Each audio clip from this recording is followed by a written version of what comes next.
आजभन्दा करिब 2500 वर्ष पहिले एक यस्तो महापुरुषको जन्म भयो जसको क्रान्तिकारी विचारले पुरा मानवताको इतिहासलाई बदलिदियो।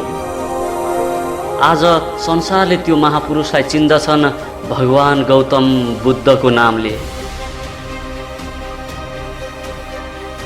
आउनुहोस् भगवान बुद्धको पुरा जीवनी सुनौं अबको क्रममा।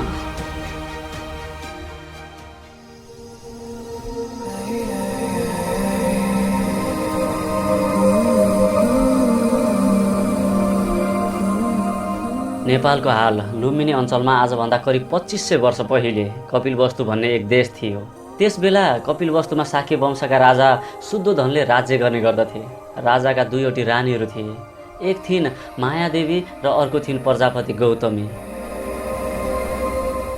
कुरा हो आषाढ पूर्णिमाको। त्यस दिन कपिलवस्तुमा एक चाड मनाउने गरिन्थ्यो।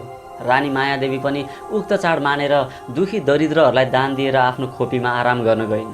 त्यसै बखत सुतेको समयमा उनले एउटा सपना देखिन्। सपनामा दिव्य देह भएका 4 जना देवताहरू आई रानी मायादेवीलाई पलङ समेत उठाई हिमालय पर्वततर्फ लिएर गए। रानीलाई देवताहरूले त्यही आसनमा राखे। देवकन्याहरू आएर रानीलाई अनुतप्त नामक दहमा लगेर नुहाइदिए। त्यस दहमा नुहाइसकेपछि रानी मनुष्य गन्ध रहित भइन्। त्यही समयमा तुसित देवलोकमा बस्ने बोधिसत्व सेतो वर्णको हात्तीको रूप धारण गरी आफ्नो सुँडले श्वेत कमल लिएर मायादेवी आराम गरिरहेको पलङलाई 3 पटक परिक्रमा गरी रानीको दाहिने काखी मुनिबाट पेटभित्र प्रवेश गरे। यस्तो अचम्मको सपना देखेर रानी आफूले देखेको सपना राजा शुद्धोधनलाई सुनाइन्। राजाले तत्कालै 64 जना ब्राह्मण बोलाउन पठाए र भोजनको आयोजना गरे। भोजन गरिसकेपछि राजा शुद्धोधनले एक जोर वस्त्र दान गर्दै राति महारानी मायादेवीले सपनामा देखेका कुराहरू ब्राह्मण समक्ष राखे। राजा शुद्धोधनको जिज्ञासामा त्यहाँ उपस्थित ब्राह्मणहरूले सपनाको लक्षण त साह्रै शुभ रहेको र भविष्यमा महारानीको कोखबाट ठुलै महापुरुषको जन्म हुन सक्ने भविष्यवाणी गरिदिए र उनीहरूले यो पनि भनिदिए कि यदि उक्त राजकुमार गृहस्थ भएमा चक्रवर्ती राजा हुने र सन्यासी भएमा बुद्धत्व प्राप्त गर्नेछन् भनी सजिलै अड्कल गरेर फर्किए। ब्राह्मण वर्गबाट यस किसिमको कुरा सुनेर राजा रानी दुवै आनन्दित भए। यसरी बोधिसत्वले मायादेवीको कोखमा प्रवेश गरेको दिन थियो आषाढ पूर्णिमा, उत्तराषाढ नक्षत्रको शुभ दिन।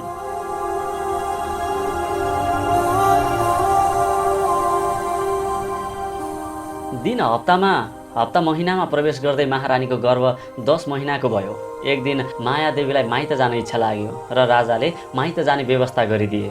वैशाख पूर्णिमाको दिन थियो। रानी मायादेवी पालकीमा बसेर आफ्नो माइत देवदहको यात्रामा थिइन्। यात्राकै क्रममा बाटोमा एक लुम्बिनी नामक रमणीय वन थियो। त्यहाँ पुगेपछि रानीलाई एकैछिन आराम गर्ने इच्छा भयो। यसै क्रममा रानीलाई आफ्नो शरीरमा केही परिवर्तन हुन लागेको महसुस भयो। रानीको अवस्था बुझेर परिचारिकाहरूले त्यही कपडाको घेरा बनाइदिए। महारानी सालको वृक्षको हाँगा समातेर त्यही उभिरहन् र त्यही सालको वृक्ष मुनि मायादेवीले एउटा छोरा जन्माइन्। भनिन्छ कि त्यही समय पृथ्वीमा कम्पन पैदा भएको थियो। यो कम्पन यस कुराको चिन्ह थियो कि महापुरुषको जन्म भएको छ। रानी मायादेवी उक्त बच्चालाई लिएर राजकर्मचारीहरू सहित सिन्दुर जात्रा गरी कपिलवस्तु फर्किन्। राजकुमारको जन्मले पुरा कपिलवस्तुमा खुसियाली चलिरहेको थियो। राजा शुद्धोधनको राजमहलमा असित नाम गरेका एक प्रतापी ऋषि बालकलाई हेर्नका लागि आइपुगे। जब बालकलाई ऋषिको अगाडि ल्याइयो तब ऋषिले थाहा पाए कि यी कुनै सामान्य बालक होइनन्। बालकले पछि बुद्धत्व प्राप्त गर्न सक्ने देखेर खुसी हुँदै बालकको चरणमा वन्दना गरे। त्यो देखेर यति महान ऋषिले आफ्नो बालक छोरालाई वन्दना गरेकोमा राजा शुद्धोधन आश्चर्य मान्दै थिए। एकैछिनमा ऋषिले आफ्नो आँखाबाट आँसु झारे। यो देखेर राजा शुद्धोधन भयभीत भएर सोधे, तपाईले आँसु किन झार्नु भएको? के राजकुमारलाई कुनै नराम्रो घटना घट्ने छ र? राजाको प्रश्नमा ऋषिले भने, त्यसो होइन, म देखिरहेको छु कि यी बालकले बुद्धत्व प्राप्त गर्नेछन्। यस कुराले मलाई हर्ष भयो। तर जब यी बालकले बुद्धत्व प्राप्त गर्नेछन् म भने यस संसारबाट अरूप संसारमा जानेछु। भविष्यमा बुद्धको दर्शन नपाइने भयो भन्ने दुःखले मात्र मेरो आँखाबाट आँसु बर्सिएका हुन्। यति भनेर ऋषि दरबारबाट फर्किनुभयो। शाक्यकुलमा 5औं दिनमा नामाकरण गर्ने नियम थियो। त्यस दिन पुरै सहर सिँगारिएको थियो। राजाले त्रिवेदमा पारङ्गत 108 ब्राह्मणलाई निमन्त्रणा दिएका थिए। विभिन्न प्रकारको भोजन गरिसकेपछि नामाकरणको बेला भयो। त्यहाँ उपस्थित 108 ब्राह्मणहरू मध्येमा राज, ध्वज, लक्षण, मन्ती कौण्डन्य भोज सुयाम र सुदत्त नाम गरेका अत्यन्तै विद्वान ब्राह्मणहरू पनि थिए।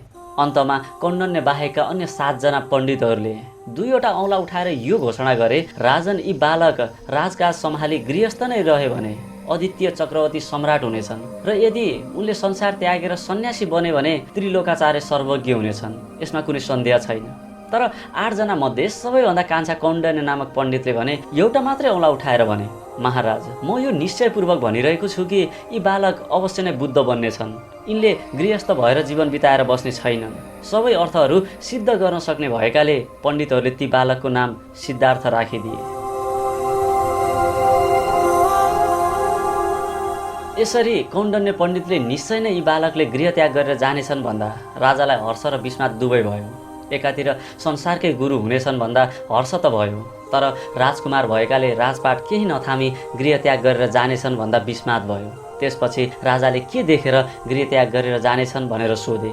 यसको जवाफमा पण्डितहरूले भने, वृद्ध शरीर, रोगी शरीर, मृत शरीर र सन्यासी जस्ता रूपहरू देखेर यी बालक त्यागी भएर जानेछन् भन्ने जवाफ दिए। यस्तो कुरा सुनेर राजाले मेरो छोरालाई बुद्धत्वको कुनै खाँचो छैन, जसरी भए पनि छोरालाई चक्रवर्ती सम्राट बनाउन पाए पुग्छ। यस्तो निश्चय गरी राजाले दरबारमा यो घोषणा गरिदिए कि राजकुमारले कहिल्यै पनि वृद्ध मानिस, रोगी मानिस, मृत शरीर र सन्यासी जस्ता रूपहरू देख्न नपाउन्। कपिलवस्तुमा यो नियम निकै कडाइका साथमा लागू गरिएको थियो। दरबारका कर्मचारीहरूमा पनि वृद्ध मानिस छानेर अवकाश दिन सुरु गरियो। सिद्धार्थ जन्मिएको 7औं दिनमा महामायाको मृत्यु भयो र सिद्धार्थको सम्पूर्ण पालन पोषणको जिम्मा आयो महारानी प्रजापति गौतमीमाथि। समय बित्दै गएको थियो। राजकुमारले बाललीला देखाउन थाले। आषाढ महिनाको दिन थियो। त्यस समय कपिलवस्तुमा खेती गर्ने उत्सव थियो। उत्सवमा राजाले हलो चलाएर खेती गर्नुपर्दथ्यो। जब हलो जोत्ने कार्यक्रम सुरु भयो, राजाले सिद्धार्थलाई धाइहरूको रेखदेखमा जामुनको रुखमुनि छोडेर जानुभयो। पछि राजाले खेत जोतेको हेर्न धाइहरूलाई पनि साह्रै इच्छा भयो र उनीहरूले सिद्धार्थलाई त्यही जामुनको रुखमा छोडेर गए। राजाले खेत जोतेको हेर्दा हेर्दै उनीहरूलाई फर्कन ढिला भयो। जब उनीहरू फर्केर आए तब राजकुमार पलटी कसेर ध्यानमग्न अवस्थामा थिए। अर्को आश्चर्यको कुरा, जामुनको रुखको छाया पनि सिद्धार्थ माथि नै परिरहेको थियो, जबकि त्यो छाया परसम्म हटेर जानुपर्दथ्यो। यस्तो देखेर धाइहरूले यो कुरा राजालाई सुनाए। राजा पनि आश्चर्यमा पर्दै राजकुमारलाई वन्दना गरे। समय बित्दै गएको थियो। जब सिद्धार्थ 14 वर्षको भए, रानी गौतमीले एउटा छोरा जन्माइन् जसको नाम नन्द र केही वर्षपछि उनले छोरी जन्माइन् जसको नाम नन्दा राखियो। सिद्धार्थको काकाको छोरा थिए देवदत्त र आनन्द। त्यस्तै भाइ पर्नेहरूमा थिए महानाम, भद्य र किम्बिल। राजकुमार सिद्धार्थ अध्ययनमा निकै अब्बल थिए। सिद्धार्थले आफ्नो अध्यापकसँग यस्तो गम्भीर प्रश्नहरू राखिदिन्थे कि प्रश्नको उत्तर दिन उनका अध्यापक अर्जुनलाई पनि घन्टौँ सोच्नुपर्ने हुन्थ्यो। सिद्धार्थ बाँसुरी वादन अत्यन्तै राम्रो बजाउने गर्दथे। अध्ययनमा उनले ऋग्वेद र अथर्ववेदको विशेष रूपले अध्ययन गरे। उनले ब्राह्मण र उपनिषद सहित अन्य धर्मग्रन्थहरूको पनि गहन अध्ययन गरेका थिए। जब विद्यालय छुट्टी हुन्थ्यो तब सिद्धार्थ आफ्ना साथीहरूलाई राजधानीका गण्यमान्य पण्डित, पुजारी र ब्राह्मणहरू भएको स्थानमा लिएर जाने गर्दथे र विभिन्न विषयहरूमाथि विचार विमर्श गर्ने गर्दथे। यसबाट सिद्धार्थलाई के ज्ञान भयो भने देशमा यस्ता अनेक आन्दोलन भइसकेका छन् जसमा ब्राह्मणहरूको एक छत्र अधिकारलाई चुनौती दिइरहेको थियो। यी आन्दोलन ती असन्तुष्ट निम्न वर्गहरूले मात्र चलाएका थिएनन्। जो सुधारवादी ब्राह्मणहरू थिए उनीहरू पनि त्यस आन्दोलनमा सम्मिलित थिए। साधु सन्यासीहरूलाई भेट्न र उनीहरूसँग धर्मचर्चा गर्न सिद्धार्थलाई रुचि बढ्दै गइरहेको थियो।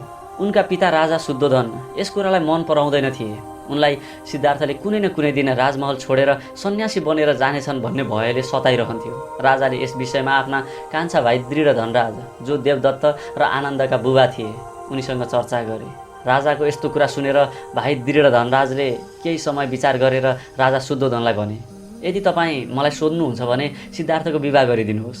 एकपटक गृहस्थ जीवनमा फस्ने बित्तिकै उनले सन्यासीको विचार भुल्नेछन्। राजा शुद्धोधनले यस कुरामा स्वीकारोक्ति गर्दै टाउको हल्लाए। महारानी प्रजापति गौतमीले विभिन्न देशका युवाहरूको सम्मेलन गरिन्, जसमा विभिन्न खेलकुदहरूको आयोजना गरियो, जसमा सिद्धार्थ, देवदत्तहरूले पनि सहभागिता जनाएका थिए।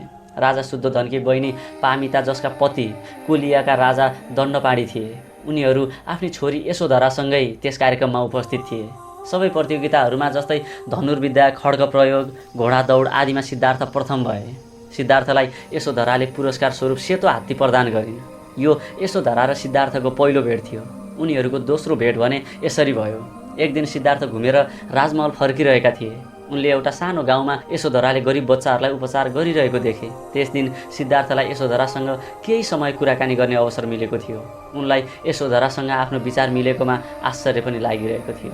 एकपटक महारानी प्रजापति गौतमीले राजधानीका सबै युवतीहरूको मिलन समारोहको आयोजना गरिन्, जसको उद्देश्य सिद्धार्थका लागि राम्री दुलहीको खोजी गर्नु थियो। यस समारोहबाट त्यस कार्यमा सहज हुन्थ्यो भने जस्तै पनि भयो। यसै समारोहबाट सिद्धार्थका लागि यशोधरा नै योग्य छिन् भन्ने कुरा राजा शुद्धोधन, गौतमी अनि यशोधराका आमा पामिता र राजा दण्डपाणीलाई लाग्यो र सबैजना यसै कुरामा सहमत भए। त्यसै वर्षको शरद ऋतुमा सिद्धार्थ र यशोधराको विवाह भयो। समस्त राजधानीमा यो प्रसन्नताको दिन थियो। राजधानी कपिलवस्तु झण्डा र फूल आदिले सजाइएको थियो। सिद्धार्थ र यशोधराले ठुला गाउँ लगायत साना साना गाउँहरूको समेत भ्रमण गरे र निर्धन परिवारको लागि भोजन वस्त्र पनि बाँडे।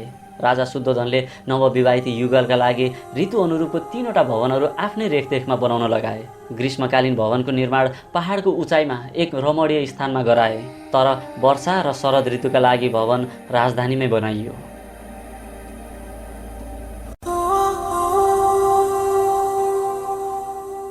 राजा शुद्धोधनको चित्त शान्त थियो, किनकि अब सिद्धार्थ उनले आशा गरेकै मार्गमा चल्न थालेका थिए। आफ्नो छोरा र नववधूको सतत सुखद मनोरञ्जनका लागि उनले स्वयं सर्वोत्तम सङ्गीतकार एवं नर्तकीहरूको चयन गरेका थिए। ग्रीष्म ऋतुमा जब छन्नको साथमा ग्रीष्मकालीन भवनमा गए, तब सिद्धार्थले यशोधरालाई ती स्थानहरू देखाए जुन उनले अहिलेसम्म देखेकी थिइन्। उनीहरू नयाँ नयाँ गाउँमा गएर त्यहाँका मानिसहरूको दुःख सुख र समस्याहरूलाई बुझ्दथे। मानिसहरू कैयौँ रोगहरूद्वारा पीडित थिए। उनीहरूले यस्ता परिवारहरूलाई पनि भेटे जसको 9-10 जना बच्चाहरू थिए र प्रत्येक बच्चा बिरामी थिए। तिनीहरूका बुबा आमाले चाहे जतिसुकै परिश्रम किन नगरून्, फेरि पनि ती सबै बच्चाहरूको भरण पोषण गर्न सक्ने पैसा कमाउन सक्दैन थिए। त्यसबेला उनीहरूले यो कुरा थाहा पाए कि समाधान नै गर्न नसकिने कैयौँ समस्यामा मानिसहरू थिए। यता दरबारभित्रको अवस्थाको बारेमा सिद्धार्थले धेरै हदसम्म थाहा पाइसकेका थिए। प्रत्येक अधिकारीहरू आवश्यकता र दुःख हटाउनुको सट्टा आफ्नो सत्ता कसरी बचाउन सकिन्छ भनेर त्यसको पछाडि लागिरहन्थे। यही कारणले उनलाई राजनीतिप्रति वितृष्णा उत्पन्न भइरहन्थ्यो। उनका पितालाई पनि धेरै अधिकारीहरू लाचारी र भ्रष्टाचारी छन् भन्ने थाहा थियो, तर पनि आफ्नो शासनको स्थायित्वका लागि राजाले तिनै व्यक्तिहरूमाथि निर्भर रहनु पर्दथ्यो। सिद्धार्थले अनुभव गरे, यदि आफ्ना पिताको स्थानमा उनी स्वयं राजा बने भने पनि यी सबै सहनु पर्दथ्यो। यदि मानिसहरूको हृदयबाट लोभ र ईर्ष्याको दुष्ट भावना निकालिदियो भने मात्रै स्थितिमा केही सुधार हुन सक्छ भन्ने कुरा उनले बुझेका थिए। यिनै कारणहरूले गर्दा आध्यात्मिक मुक्ति मार्गमा चल्ने उनको इच्छा अझै बलवान बन्दै गइरहेको थियो। समय बित्दै गयो। यशोधरालाई यो कुरा थाहा थियो कि एक दिन सिद्धार्थले सद्धर्मको खोजीका लागि दरबारको त्याग गर्नुहुनेछ। यसै डरलाई मनमा राखेर यशोधराले एक दिन सिद्धार्थलाई आफ्नो पेटतिर इसारा गरेर भनिन्, हाम्रो प्रेमको चिनो मेरो पेटमा हुर्किरहेकोमा म एकदमै प्रसन्न छु। तपाईँ छोरा चाहनुहुन्छ कि छोरी?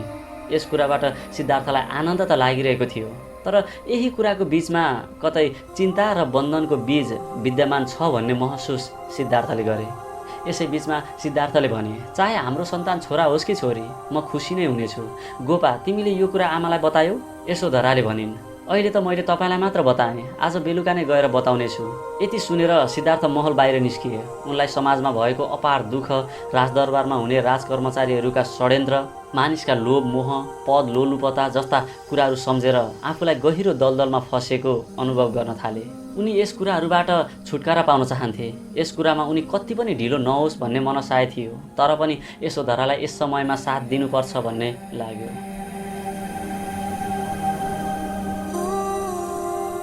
समय कति छिटो बित्यो थाहा नै भएन। यशोधराको गर्भ 9 महिनाको भयो। यशोधरालाई प्रसव पीडाले सताउन थाल्यो। यशोधराको आमा पामिताले नगरका अत्यन्तै कुशल धाइहरूको व्यवस्था गरेकी थिइन्। सिद्धार्थ त्यस समय दरबारमा थिएनन्। उनी छन्नसँग बाहिर यात्रामा निस्किएका थिए।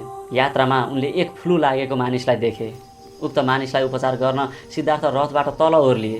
छन्नले उक्त रोगी मानिसलाई नछुनको लागि भने, तर सिद्धार्थको मनले मानेन र उपचार गर्न थाले। तर धेरै नै ढिला भइसकेको थियो। उसले सिद्धार्थको काखमा नै मृत्युवरण गर्यो। यस घटनाबाट सिद्धार्थ अत्यन्तै दुखी भए र रथलाई दरबारतिर फर्काउन छन्नलाई भने। छन्नले रथ दरबारतिर फर्काए। फर्किने क्रममा उनको आँखामा मानिसहरूको दुःख यसरी घुमिरहेको थियो कि यसबाट उनी सम्हालि नै नसक्ने भए। यतिकैमा उनले एक गेरु वस्त्रधारी ऋषिलाई देखे।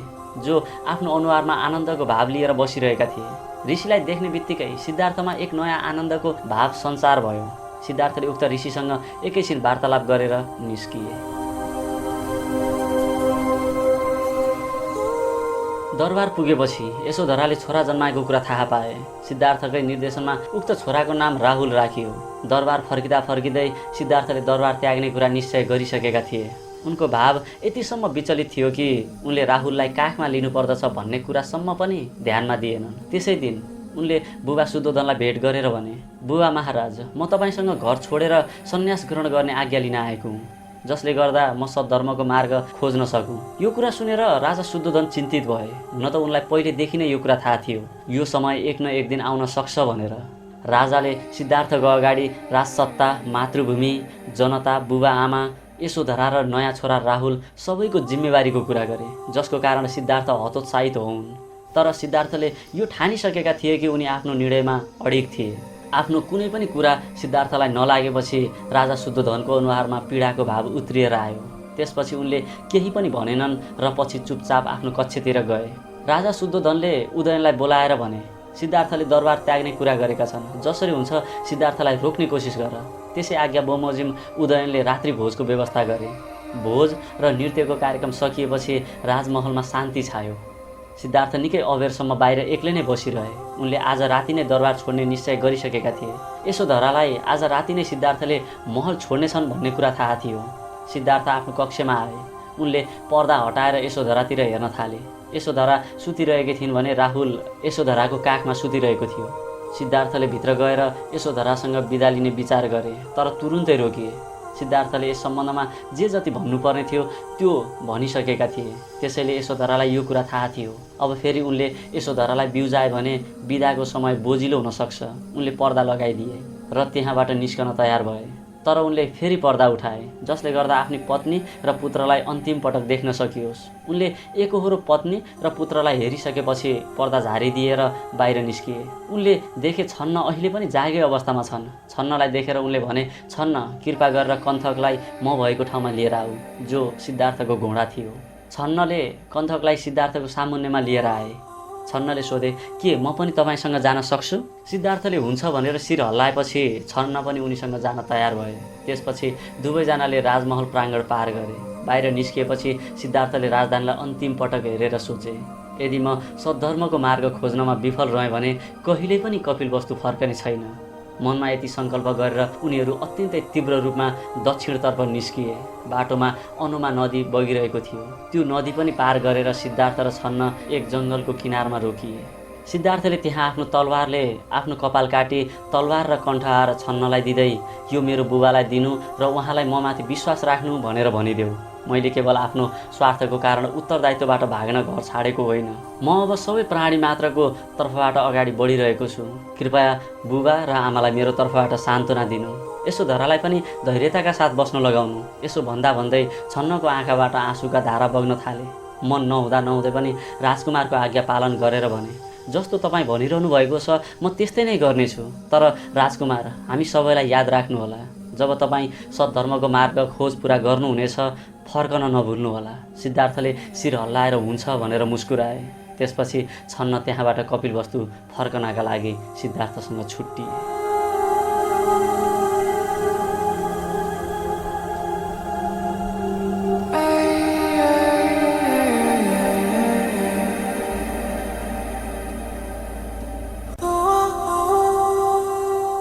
त्यस दिन उनी वनभित्र प्रवेश गरेर एउटा सालको रुख मुनि सुते। अर्को दिन बिहान सूर्यको किरणले उनको आँखा खोल्यो। आँखा खोल्दा एकजना सन्यासी उनको अगाडि उभिएको पाए। उक्त सन्यासी सिद्धार्थ उठ्ने प्रतीक्षा गरिरहेका रहेछन्। सिद्धार्थले उनलाई आफूले भर्खर मात्र गृहत्याग गरेको र अहिलेसम्म कुनै पनि गुरुबाट शिक्षा लिने अवसर नपाएको बताए र आचार्य आलारा कलामको विषयमा सुनेको र उनैको शिष्य बन्न चाहने बताएपछि उक्त सन्यासीले आफू पनि आचार्य आलारा कलामको शिष्य भएको र अहिले आचार्य आलारा कलामको आश्रम वैशालीको उत्तरमा रहेको बताए। सिद्धार्थ उनको साथमा वैशालीतिर प्रस्थान गरे। उनीहरूले 9 दिनको यात्रा गरेपछि आचार्य आलारा कलामको आश्रममा पुगे। सिद्धार्थ आचार्य सम्मुख उपस्थित भएर आफूलाई शिष्य बनाउनका लागि निवेदन गरे। उनको निवेदन सुनेर आचार्यले भने, सिद्धार्थ, तिमीलाई शिष्यको रूपमा पाउँदा मलाई अत्यन्तै प्रसन्नता हुनेछ। यदि तिमीले मेरो साधना पद्धति अनुसार साधना गर्यौ भने तिमी छोटो समयमै मेरो शिक्षाको फल प्राप्त गर्नमा सक्षम हुनेछौ। सिद्धार्थले आचार्यलाई साष्टाङ्ग दण्डवत गरे। सिद्धार्थले साधना सुरु गरिदिए। उनले आचार्यले भनेका कुराहरू केवल 4 दिनदेखि 1 हप्ताभित्र त्यो कुरा प्राप्त गरेर फेरि आचार्यलाई त्योभन्दा अगाडिको कुरा सोध्न आउँथे। आचार्य आलारा कालम उनले साधनामा प्रगति गरेको देखेर प्रसन्न थिए। सिद्धार्थले अनन्त आकाशको अनुभूति गरिसकेका थिए, तर पनि उनलाई आफ्नो प्रगाढ चिन्ता र दुःखबाट मुक्त हुन सकेका छैनन् भन्ने लागिरहेको थियो। आचार्यले उनलाई अझै अगाडि बढेर अब तिमीले असीम आत्मजागृतिको क्षेत्रको अनुभूति गर्नुपर्छ भनेर सिकाए। सिद्धार्थले असीम आत्मजागृतिको अनुभव मात्र 2 दिनमा प्राप्त गरे। 1 महिनाभन्दा पनि कम समयमा सिद्धार्थले अपदार्थताको स्थिति प्राप्त गरे र त्यो कुरा आचार्य समक्ष राखे। आचार्य अत्यन्तै प्रसन्न भएर सिद्धार्थको प्रशंसा गरेर आफू पनि त्यही स्थितिमा रहेको हुँदा अब दुवै मिलेर भिक्षु समुदायलाई शिक्षा दिने निमन्त्रणा दिए।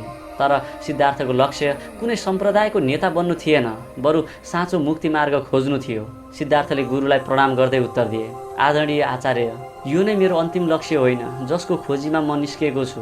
तपाईँले मलाई साथमा राखेर जुन शिक्षा दिनुभयो त्यसका लागि धन्यवाद स्वीकार गर्नुहोस्। अब म भिक्षु समुदाय छोडेर जान चाहन्छु। यस कुराले आचार्य आलारा कलम निराश भए। अघिल्लो दिन फेरि सिद्धार्थ आफ्नो लक्ष्य प्राप्त गर्नका लागि त्यहाँबाट हिँडे।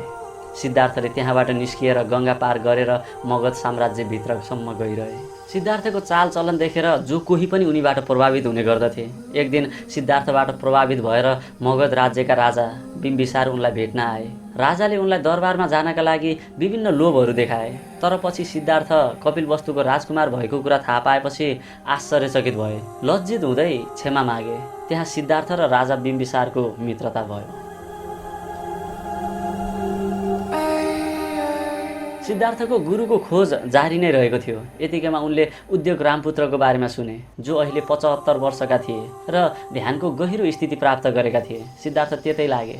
सिद्धार्थले उद्योग रामपुत्रकोमा पुगेर आफूलाई शिष्य बनाउनका लागि अनुरोध गरे। रामपुत्रले उनलाई शिष्यको रूपमा ग्रहण गरेर ध्यानको प्रथम चरणको अभ्यास गर्न भने। तर सिद्धार्थले अपदार्थताको चरणसम्म ध्यान साधना गरिसकेका छन् भनेर सुनाए।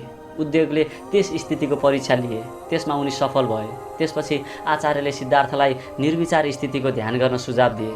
सिद्धार्थले 1 महिनाभित्रमै उद्योग रामपुत्रले भनेअनुसारको स्थितिलाई प्राप्त गरे। आचार्य सिद्धार्थको प्रतिभा देखेर अत्यन्तै प्रभावित भए।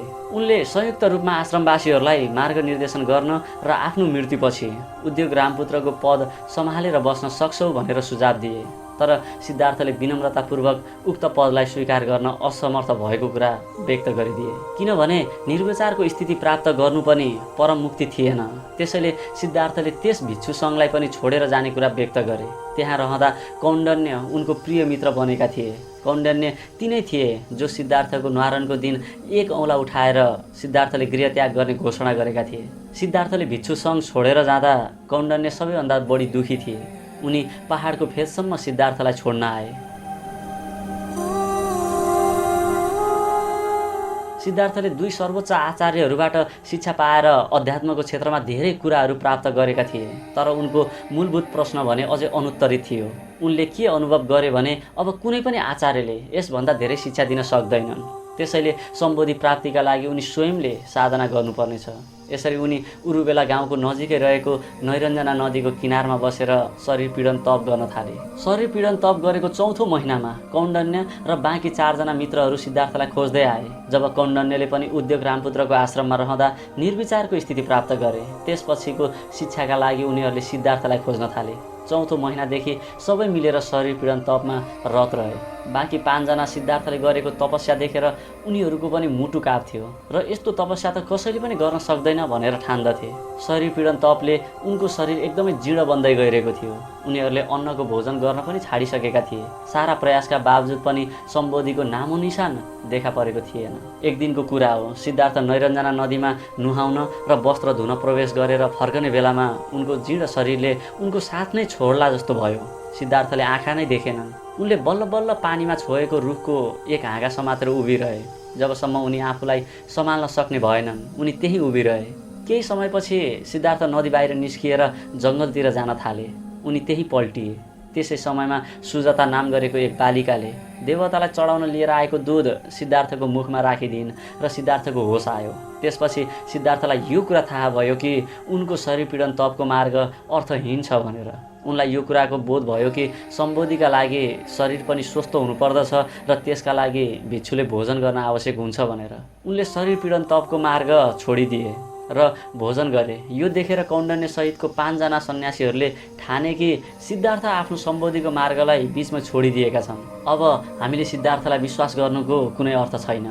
कौण्डिन्यले भने, अब हामी अन्तै साधना स्थल खोज्नु पर्दछ। यति भनेर सिद्धार्थलाई थाहा पनि नदिए 5 जनाले सिद्धार्थलाई छोडिदिए। उनीहरूको अनुपस्थितिले सिद्धार्थलाई केही खल्लो बनायो। तर सिद्धार्थलाई जुन मार्ग मिलेको थियो त्यसमा उनलाई पुराका पुरा विश्वास थियो। उनले मनमा नै सोचे कि जुन दिन म सम्बोधि प्राप्त गर्नेछु उनीहरूलाई सम्झाएर आफ्नो मार्गमा ल्याउनेछु। यति सोचेर उनी मध्यम मार्गको अभ्यास गर्न थाले। दिनहरू अगाडि बढ्दै गयो। सिद्धार्थले 3वटा सपनाहरू देखे। एकमा पृथ्वीलाई शयन कक्षको रूपमा देखे। दोस्रो सपनामा उनले छिरिका नामक घाँस उनको नाभिबाट निस्केर माथि आकाशमा गएको देखे। तेस्रो सपनामा विभिन्न रङका पन्छीहरू आफूतिर आएको र आफू नजिक आएपछि सबै पन्छीहरू एउटै रङको भएको देखे। यस सपनाबाट सिद्धार्थलाई महान सम्बोधि प्राप्तिको आभास भइरहेको थियो। सिद्धार्थ गौतमले कपिलवस्तु छोड्नुभएको 7 वर्ष बितिसकेको थियो। दरबार छोड्नुभएको 7औं वर्षको वैशाख शुक्ल पूर्णिमाको दिनमा उहाँले सम्बोधि प्राप्त नभएसम्म नउठ्ने प्रण गरेर पद्मासनमा बस्नुभयो। त्यस दिनको कुरा हो। सिद्धार्थको आत्मजागृतिका कारण चित्त, शरीर र श्वासन क्रिया पूर्णतया एकाकार भएको थियो। गहन समाधिको अवस्थामा उहाँले आफ्नो शरीरमा असङ्ख्य प्राणीहरूको अवस्थालाई अनुभव गर्न सक्नुहुन्थ्यो। उहाँलाई जीवधारी र अन्य प्राणी, खनिज, घाँस, कीट, पतंग, पशु र मानव उहाँभित्र समेटिएका छन् जस्तो लाग्दथ्यो। उहाँले आफ्ना विगत जन्म र मृत्युलाई देख्नुभयो। उहाँले हजारौं सृष्टि तथा ग्रह नक्षत्रको रचना एवं विनाश देख्नुभयो। यो उहाँको सृष्टि दर्शनको पहिलो चरण थियो। सिद्धार्थ गौतम अझै पनि गहन समाधिको गहिराइमा जानुभयो र उहाँले जान्नुभयो कि कसरी असङ्ख्य प्राणीहरू असङ्ख्य जन्म र मृत्युको बीचबाट अगाडि बढ्दछन् भनेर। उहाँले देख्नुभयो कि जन्म र मृत्यु त बाह्य दृश्य मात्रै हुन्, वास्तविकता होइनन्। यस अनुभूतिले गौतमलाई जन्म मरणको जालबाट पार जाने मार्ग देखायो। यसबाट उहाँ थोरै मुस्कुराउनु भयो। समाधिको यो दोस्रो चरण थियो। त्यसबेला बाहिर घनघोर हावा चल्यो र पानी पर्यो। यसबाट सिद्धार्थ कति पनि विचलित हुनु भएन। उहाँले अगाडि देख्नुभयो कि मानिसहरूले अज्ञानका कारण अनेक प्रकारका दुःख, भ्रान्ति र पीडाहरू भोग्दछन्। लोभ, क्रोध, अहङ्कार, भ्रम, द्वेष र भय सबैको जड अज्ञान हो। जब हामी चित्तलाई शान्त गरेर गहिराईको साथमा सत्यको दर्शन गर्न पाउँछौँ तब हामीलाई पूर्ण ज्ञान प्राप्त हुन्छ, जसले गर्दा प्रत्येक दुःख र चिन्ताहरूको निवारण हुन्छ। यसले गर्दा प्रेमको उदय हुन्छ। भ्रमरहित ज्ञान प्राप्तिका लागि व्यक्तिले जागरुकताका साथ बाँच्नुपर्ने, जीवनको वर्तमान क्षणको साथमा लगातार उसको सम्पर्क हुनुपर्ने हुन्छ। जागरुकताको अभ्यास गर्नाले यसमा गहिराईसम्म सोच्ने, बुझ्ने क्षमताको विकास हुन्छ। गहिरो समाधिको अवस्थामा समस्त प्राणीहरूको हृदयलाई हेर्दै सिद्धार्थले प्रत्येकको मनको अवस्था जान्नुभयो, चाहे त्यो जतिसुकै टाढा किन नहोस्। यसबाट उहाँ प्रत्येक व्यक्तिको हर्ष र विषादको आवाज सुन्न सकिरहनु भएको थियो। यसरी उहाँले दिव्य दृष्टि, दिव्य श्रवण र आफ्नो ठाउँमा बसी बसी कतै पनि जान सक्ने सामर्थ्य आर्जित गर्नुभएको थियो। गौतमलाई यस्तो अनुभव भयो मानव उहाँ हजारौं जन्मको कारागारबाट मुक्त हुनुभएको छ। यस कारागारको द्वारपाल अज्ञान थियो। यो अज्ञानले हाम्रो चित्त आकाशलाई त्यसरी नै छोपेको छ जसरी कालो बादलले चन्द्रमा र ताराहरूलाई छोपेको हुन्छ। यसमा जन्म, जरा, रोग र मृत्युले त्यस कारागारको पर्खाललाई अझै मजबुत बनाएको हुन्छ। यस्तो अवस्थामा के गर्न सकिन्थ्यो भने कारागारको द्वारपाललाई पक्रने र त्यसको वास्तविक स्वरूपलाई हेर्ने। त्यो कारागारको द्वारपाल अज्ञान हो। एकपटक कारागारको द्वारपाल गयो भने कारागार नै ध्वस्त हुनेछ र फेरि कहिल्यै पनि बन्न सक्ने छैन। यी कुराहरू आफूलाई अनुभव भइसकेपछि सिद्धार्थ गौतमले मनमा नै भन्न थाल्नुभयो, ए कारागारका प्रहरी, मैले तिमीलाई देखिसकेँ। कैयौँ जन्मदेखि तिमीले मलाई जन्म मरणको कारागारमा बन्द राखेका थियौ, तर अब मैले तिम्रो वास्तविक स्वरूप राम्रोसँग चिनिसकेको छु। अबदेखि तिमीले मेरा लागि अरू कारागारको निर्माण गर्न सक्ने छैनौ। सिद्धार्थ गौतम अब बुद्ध बनिसक्नु भएको थियो। उहाँले बोधि वृक्षको मुनि बसेर अगाडि आकाशको क्षितिजमा चम्किरहेको तारालाई आज यसरी हेरिरहनु भएको थियो कि आज पहिलोपल्ट त्यो ताराहरू देखिरहनु भएको छ। बुद्धले ती ताराहरूलाई त्राटकको दृष्टिले हेर्नुभयो र बुद्ध बनिसकेपछि पहिलोपटक करुणामय भावमा आवाज निकाल्नुभयो। समस्त प्राणीहरूको अन्तरालमा सम्बोधिको बीज लुकेको छ। फेरि पनि हामी हजारौँ जन्म मरणको सागरमा डुब्दै आइरहेका छौँ।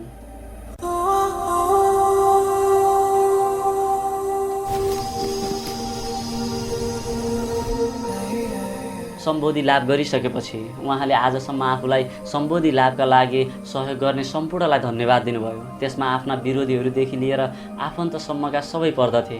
यसरी हाम्रो विरोधीहरूले पनि हामीलाई केही न केही सिकाइरहेका हुन्छन् भनेर जान्न सकिन्छ।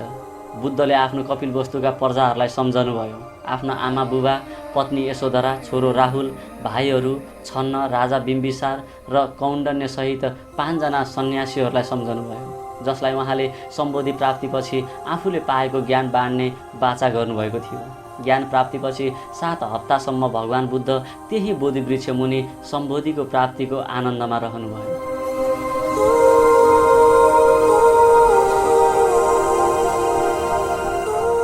त्यसपछि पञ्चवर्गीय भिक्षुहरूको बारेमा उहाँलाई उपाक नामक युवा भिक्षुबाट थाहा भयो कि उनीहरू वाराणसीको ऋषिपतनको मृग दावनमा साधना गरिरहेका छन् भनेर। त्यहाँबाट बुद्ध उनीहरू भएतर्फ लाग्नुभयो। उहाँ नैरञ्जना नदीको किनारै किनार हुँदै पाटली गाउँ पुग्नुभयो। फेरि त्यहाँबाट गङ्गा नदीको किनारै किनार काशी राज्यको राजधानी वाराणसी पुग्नुभयो। पहिला त भगवान बुद्धलाई टाढैबाट आउनुभएको देखेर पञ्चवर्गीय भिक्षुहरूले सिद्धार्थले सद्धर्मको मार्ग छोड्नु भएको थियो भन्ने मानेर स्वागतसम्म पनि नगर्ने एक आपसमा विचार बनाए। तर घटना घटिसकेको थियो, उनीहरूलाई थाहै थिएन। जसै भगवान बुद्ध पाइलाहरू चाल्दै अगाडि आउनुभयो, उहाँमा दुर्लभ आध्यात्मिक शक्तिको आभास हुन्थ्यो। यही शक्तिको प्रभावले सिद्धार्थलाई अपमान गर्ने उनीहरूको इच्छा तिरोहित भयो र हठात 5 जना बुद्धको सेवामा तत्पर भए। बुद्धलाई आसनमा बसाएपछि कौण्डन्यले शरीर पीडन तपको मार्ग बीचमै छोड्नु भएको लगायत जिज्ञासाहरू राखे। भगवान बुद्धले आफूले सद्धर्मको मार्ग पत्ता लगाएको र यस मार्गको नाम मध्यम मार्ग भएको र जसमा सबै प्रकारका अतिका लागि कुनै पनि स्थान नभएको बताउनुभयो। उहाँले भन्नुभयो, यो मार्गले ज्ञान र शान्तिको पथमा अग्रसर हुने क्षमता राख्दछ। यो पवित्र अष्टाङ्गिक मार्ग हो। यसको माध्यमबाट सम्यक ज्ञान, सम्यक विचार, सम्यक बाणी, सम्यक कर्म, सम्यक जीवनयापन, सम्यक प्रयास, सम्यक चेतना र सम्यक एकाग्रता सम्भव हुन्छ। यस मार्गलाई म यसकारण सम्यक मार्ग भन्छु किनकि यसमा न कष्टदेखि बाँच्ने काम गरिन्छ न त्यसलाई अस्वीकार नै गरिन्छ। यसमा कष्टसँग सिधै सामना गरिन्छ, जसले गर्दा त्यसलाई हटाउन सकियोस्। भगवान बुद्धले उनीहरूलाई 4 आर्य सत्यको बारेमा पनि धर्मदेशना दिनुभयो। भगवान बुद्धको धर्मदेशनाबाट कौण्डन्यलाई सम्बोधि प्राप्त भयो भने बप्प, भद्य, महानाम र अश्वजीले अर्हत ज्ञान प्राप्त गरे। शीघ्र नै काशी र मगध राज्यका धेरै मानिसहरूले बुद्ध र उनका शिष्यहरूको बारेमा सुने। उनीहरूलाई शाक्य वंशका राजकुमारले सम्बोधि प्राप्त गरेका छन् र उनी वाराणसीको नजिकै ऋषिपतनमा बसेर सद्धर्मको शिक्षा दिइरहेका छन् भन्ने ज्ञात भयो। धेरै सन्यासीहरू जसले अहिलेसम्म मोक्षको मार्ग पाएका थिएनन्, उनीहरू पनि उत्साही भएर सबैतिरबाट ऋषिपतन आउन थाले। बुद्धको देशना सुनेर अधिकांश सन्यासीहरूले भिक्षु बन्न स्वीकार गरे। यसरी बुद्धको शिष्यहरूको सङ्ख्या तेजसँग बढ्न थाल्यो।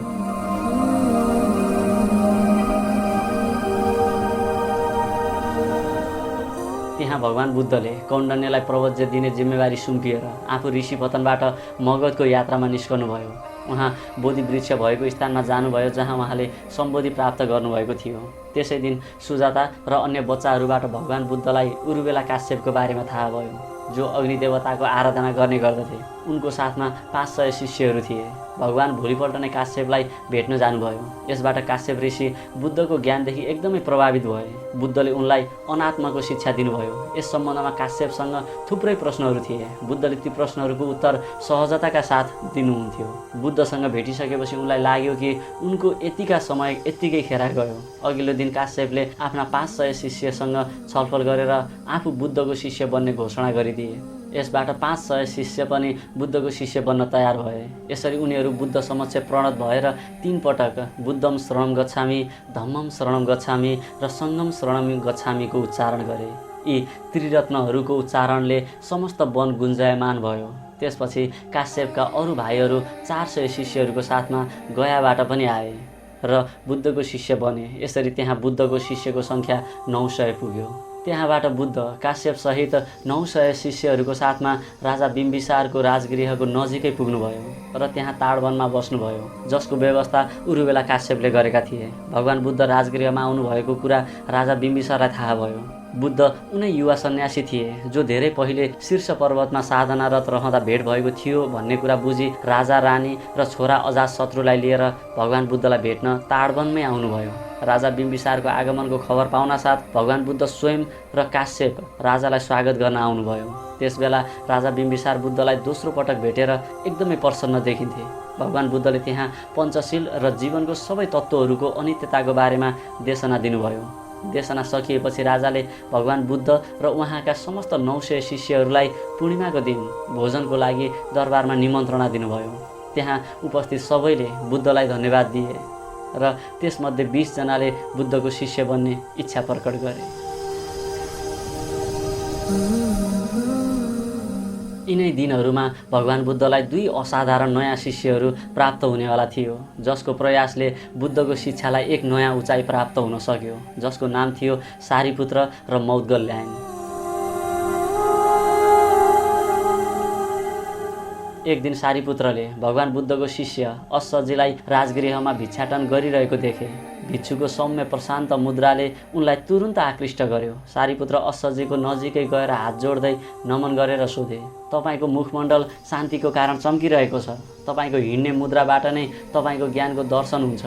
कृपया मलाई तपाईँको गुरु को हुनुहुन्छ र तपाईँको शिक्षा केन्द्र कहाँ छ बताइदिनुहोस्। अश्वजीले मुस्कुराउँदै जवाफ दिए, म शाक्य वंशका गौतम, जसलाई बुद्ध भनिन्छ, उहाँ नै मेरो गुरु हुनुहुन्छ र उहाँ यति बेला सप्ततीर्थ मन्दिरको नजिकै ताडवनमा निवास गरिरहनु भएको छ। आफूले खोजेको गुरु उनै गौतम बुद्ध हुन् भनेर लाग्छ, सारीपुत्रको मनले भनिरहेको थियो। उनले अश्वजीलाई नमन गरे र आफ्ना मित्र मौद्गल्यायनलाई खोज्न त्यहाँबाट हिँडे। मौद्गल्यायन तीव्र बुद्धिका थिए। उनले सारीपुत्रलाई भने, यदि यसो हो भने हामीले चाँडै नै बुद्धलाई भेट्न जानुपर्छ। तर उनीहरू 250 जना परिव्राजकको साथमा थिए, जसको नेतृत्व आचार्य सञ्जयले गरिरहेका थिए। उनीहरूलाई यत्तिकै छाडेर जान मिल्दैन थियो। त्यसैले उनीहरूले पहिला त 250 जना भक्तहरूलाई गएर आफूहरू बुद्धको शिष्य बन्न गइरहेको कुरा बताए। यसबाट परिव्राजकहरू दुखी त भए, तर उनीहरू पनि सारीपुत्र र मौद्गल्यायनसँग बुद्धकै शरणमा जाने इच्छा व्यक्त गरे। त्यसपछि उनीहरू गुरु आचार्य सञ्जयको स्थानमा गएर भक्त समुदायको निर्णय सुनाइदिए। उक्त कुरा सुनेर आचार्यले भने, यदि तिमीहरू यहीँ रहन्छौ भने म भक्त समुदायको नेतृत्व तिमीहरू दुवैलाई सुम्पन तयार छु। यस कुरा सुनेर उनीहरूले भने, हामी त मुक्ति प्राप्तिका लागि अध्यात्मको मार्गमा थियौँ, न कि आध्यात्मिक नेता बन्नका लागि। हामीले गौतम बुद्ध भएको स्थानमा जानुपर्दछ, किनकि उहाँले सद्धर्मको मार्ग प्राप्त गर्नुभएको छ, जसलाई हामीले यत्रो समयदेखि खोजिरहेका थियौँ। यति भनेर सारीपुत्र र मौद्गल्यायन आचार्य सञ्जयलाई नमन गरे र त्यहाँबाट बिदा भए। अन्य परिव्राजकहरू पनि उनीहरूको पछि गए। त्यहाँबाट उनीहरू ताडवन पुगे, जुन 2 मिलको दूरीमा थियो। त्यहाँ पुगेर उनीहरूले बुद्धलाई नमन गरे र उहाँसँग हामीलाई पनि प्रवज्य दिएर आफ्नो शिष्य बनाउनुहोस् भनेर आग्रह गरे। भगवान बुद्धले उनीहरू समक्ष 4 आर्य सत्यको विषयमा देशना गर्नुभयो र प्रवज्य दिएर भिक्षुसँगमा मिलाउनु भयो। उनीहरू सबैले प्रवज्य लिएपछि ताडवनमा भिक्षुहरूको सङ्ख्या 1250 पुग्यो।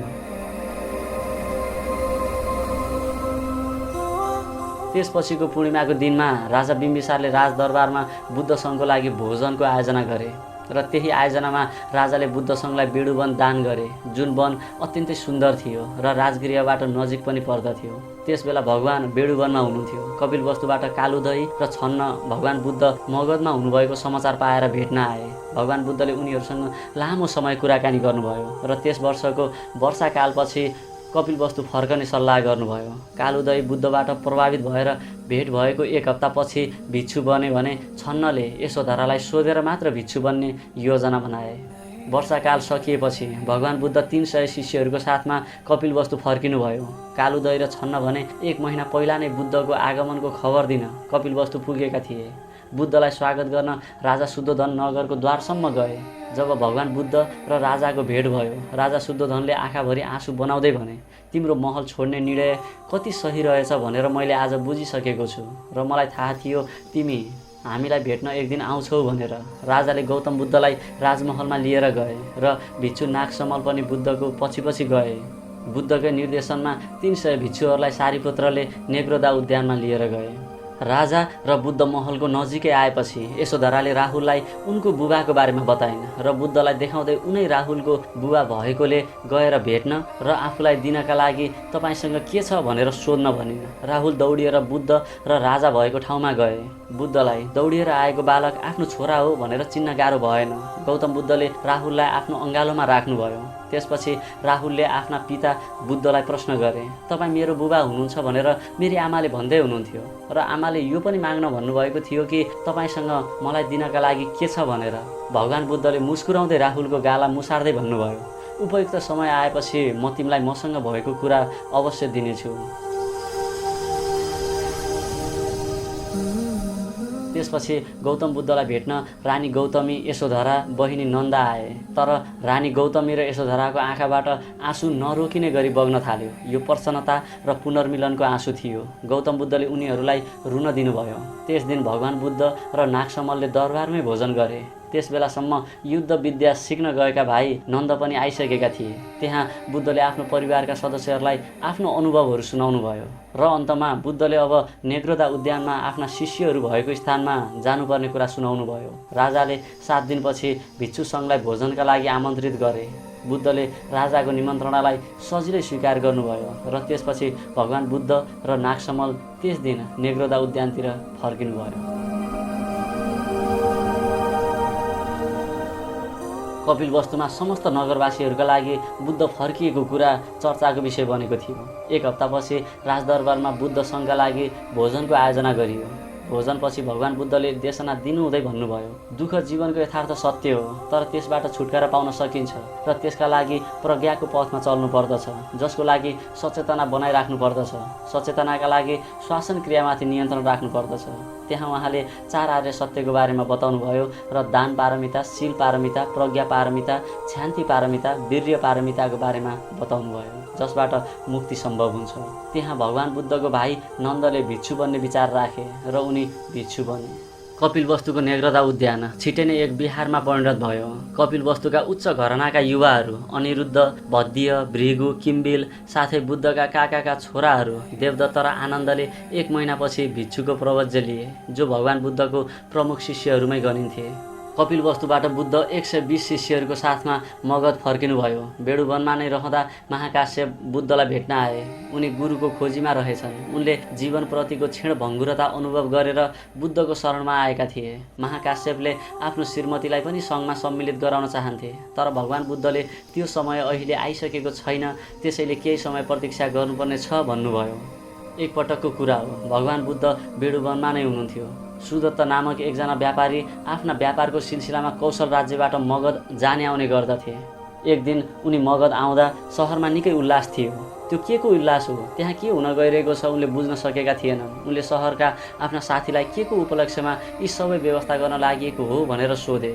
उत्तरमा यो सहरमा एकजना सम्बोधि प्राप्त गुरु आउँदै हुनुहुन्छ, उहाँकै तयारी भइरहेको छ भनेर बताए। आफूले पनि सम्बोधि प्राप्त गुरुलाई भेट्ने मौका पाउने भएपछि खुसीका साथमा आफू पनि बुद्धको स्वागत कार्यमा खटिए।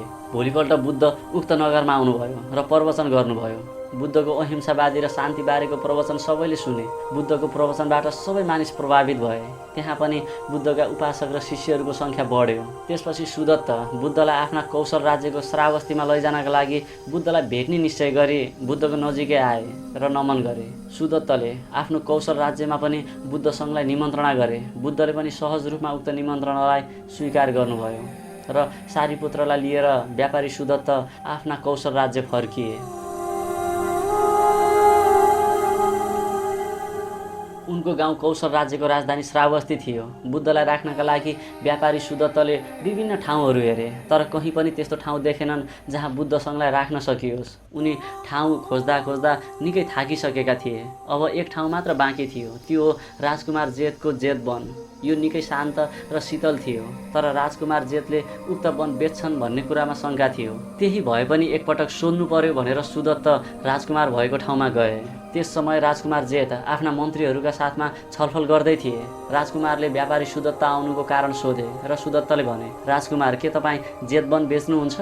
राजकुमारका लागि त्यो बगैँचा निकै प्रिय थियो। उनी त्यो बगैँचा बेच्ने कुरा सोच्न पनि सक्दैन थिए। राजकुमार जेठले ठट्टाको शैलीमा भने, म त्यो बगैँचा बेच्न त बेच्छु, तर तिमीले त्यसको मूल्य चुकाउन त्यो बगैँचाभरि स्वर्ण मुद्रा ओछ्याउनु पर्छ। व्यापारी सुदत्त खुसी हुँदै भने, हुन्छ, म त्यहाँ भोलि बिहानैदेखि नै स्वर्ण मुद्रा ओछ्याउन लगाइदिन्छु। ख्याल ठट्टाको कुरा व्यापारीले साँच्चैकै बुझ्दा राजकुमार जेठ झस्किएर भने, ए पख मैले ठट्टा मात्र गरेको हुँ, म त्यो बगैँचा बेच्न चाहन्न। व्यापारीले भने, तपाईँले त्यसको मूल्य गर्नुभएको त छ नि, म त्यो मूल्य तिर्न तयार छु। अहिले तपाईँ राजकुमार जस्तो व्यक्तिले यस्तो कुरा गर्न सुहाउँदैन कि कसो मन्त्रीज्यू भनेर सुदत्त मन्त्रीतिर फर्किए। मन्त्रीले पनि स्वीकृतिमा शिर हल्लाउँदै भने, यदि राजकुमारले उक्त वनको कुनै पनि मूल्य नभनेको भए अर्कै कुरा हुन्थ्यो। अब मूल्य तोकिसकेपछि उक्त मूल्य तिरेर लाने अधिकार सुदत्तमा छ। मन्त्रीका यति कुरा सुनेपछि सबैलाई नमन गरी सुदत्त त्यहाँबाट हिँडे। राजकुमार जेठलाई थोरै के आशा थियो भने सुदत्तले स्वर्ण मुद्रा ओछ्याउन नसक्लान् कि। भोलि बिहानै सुदत्तले वनमा स्वर्ण मुद्रा ओछ्याउन लगाए। राजकुमार जेठ स्वर्ण मुद्रा ओछ्याएको हेर्न आए। त्यस बेलासम्ममा वनको 3/4 भाग ओछ्याइसकिएको थियो। उनले सुदत्तलाई बुद्धका बारेमा सोधेर थाहा पाए कि त्यो वन बुद्ध सङ्घलाई उपहार हो भनेर। कुमार जेठले बुद्धका लागि सुदत्त यस्तो गर्दैछन् भनेपछि बुद्धको ज्ञान कस्तो होला भन्ने लाग्यो। जेठले पनि अबको बाँकी वनमा स्वर्ण मुद्रा ओछ्याउने काम आफ्नो तर्फबाट गर्ने भए। यसरी सुदत्तले उक्त जेठ वन किने र जेठ वन बुद्ध सङ्घलाई उपहार प्रदान गरे। भगवान बुद्ध श्रावस्ती आउँदा 300 भिक्षुहरूको साथमा आउनुभयो। यसरी स्वर्ण मुद्रा बिछ्याएर जेठ वन किनेको खबर जताततै चल्यो। सारीपुत्रद्वारा यो कुरा भगवान बुद्धलाई पनि थाहा भयो।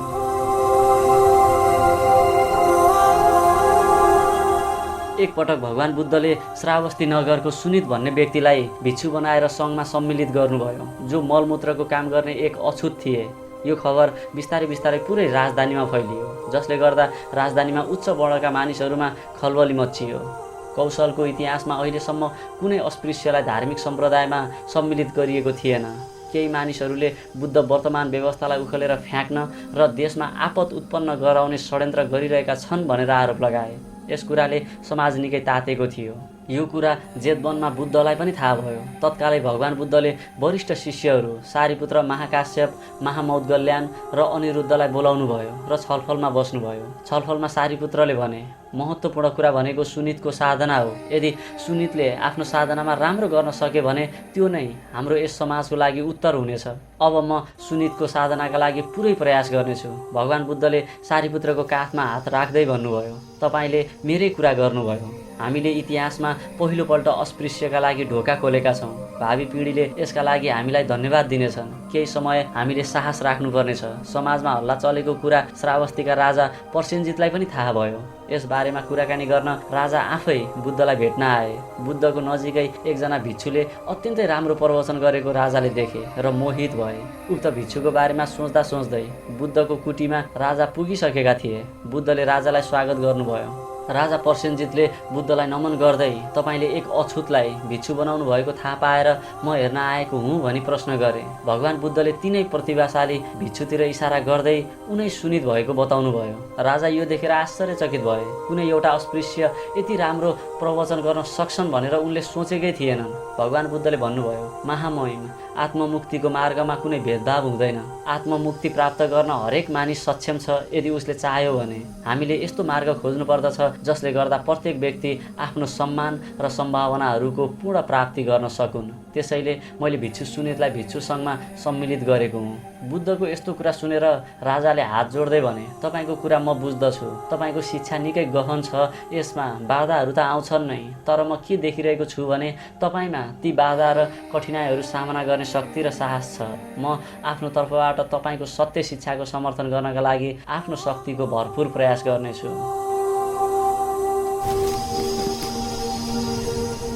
जब भगवान बुद्धको 9औं वर्षा प्रवास कौसम्बीको गोसिरामा बिताउने योजना बनाउनु भएको थियो, यो त्यति बेलाको कुरा हो। एक दिन मालुक्य पुत्रलाई सृष्टिको नित्य वा अनित्यको विषयमा प्रश्न सोध्न मन भएर आयो, जसको उत्तर भगवान बुद्धले साधनामा सहायक नहुने भएको कारण दिनु हुँदैन थियो। मालुके पुत्रले यो निश्चय गरेर आएका थिए कि यसको उत्तर बुद्धले दिनु भएन भने भिक्षु सङ्घ छोडेर जानेछु। यस प्रश्नको उत्तर बुद्धले यसरी दिनुभयो, जब तिमीले मसँग प्रवचन दिनका लागि भनेका थियौ त्यस समय के मैले यस्ता प्रश्नहरूको उत्तर दिनेछु भनेर वचन दिएको थिएँ? थिएन गुरुदेव, मालुके पुत्रले भने। तपाईँले यस्तो भन्नुभएको थिएन। मालुके पुत्र, मेरो कुरा ध्यानपूर्वक सुन। यदि मानिसलाई विषले भरिएको तीर लागेमा सबैभन्दा पहिला तीर निकालेर घाइतेको उपचार गर्नुपर्दछ, न कि बाण कस्तो थियो, तीर कुन दिशाबाट आयो। यस्ता प्रश्नको उत्तर घाइतेले खोज्न थाल्यो भने उपचार पूर्व नै उसको मृत्यु हुन्छ। त्यसैले सृष्टि शान्त छ या अनन्त छ, नित्य अथवा अनित्य, यस्ता प्रश्नहरूलाई छोडेर तिमीले आत्ममुक्तिमा सहायक हुने मार्गलाई लिइरहनु पर्दछ। जुन कुराहरू सद्धर्म मार्गद्वारा आत्ममुक्तिमा सहायक हुँदैनन्, यस्ता कुनै पनि कुराको उत्तर म दिन्न। त्यसपछि मालुके पुत्र लज्जित भएर मूर्खतापूर्ण प्रश्नका लागि क्षमा याचना गरे। त्यसको केही समयपछिको कुरा हो। भगवान बुद्धको सूत्रहरू कण्ठ गर्ने भिक्षुहरूलाई सूत्राचार्य भनियो भने पञ्चशील तथा 10 शील पालनकर्ताहरूलाई शिलाचार्य भनियो। एकपटक गोसिरामा एक सूत्राचार्यद्वारा पात्र सफा नगरेको विषयमा शिलाचार्यद्वारा आपत्ति जनाउँदै विवाद उत्पन्न भयो। त्यो विवादले यतिसम्म ठुलो रूप लियो कि भगवान बुद्धको सङ्घ नै 2 भागमा विभाजन हुने डर भयो। त्यस विवाद मिलाउनका लागि भगवान बुद्ध स्वयंले 2 पटक प्रयास गर्नुभयो, तर स्वयं बुद्धलाई उनीहरूले यस मामलामा नपर्नुहोस्, यो हाम्रो कुरा हो भनेर बुद्धको कुरा सुन्न तयार नै भएन। त्यसपछि भगवान बुद्ध त्यहाँबाट भिक्षापात्र लिएर निस्किनु भयो। त्यसपछि अनिरुद्धलाई भेटेर साधनाको कुरा सोध्नु भई उहाँ रक्षित वनमा प्रवेश गर्नुभयो।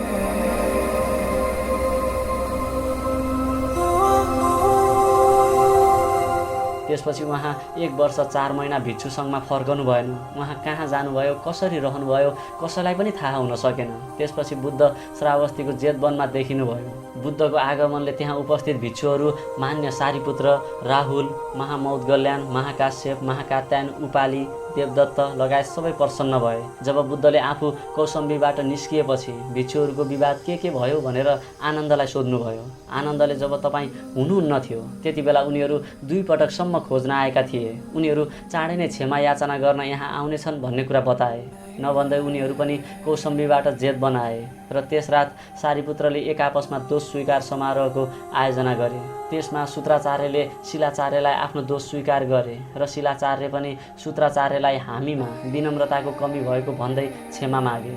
यसरी आधा रातपछि सारिपुत्रले बुद्धलाई अन्ततः दुवै पक्ष बीचमा सम्झौता भयो भन्ने सूचना दिए।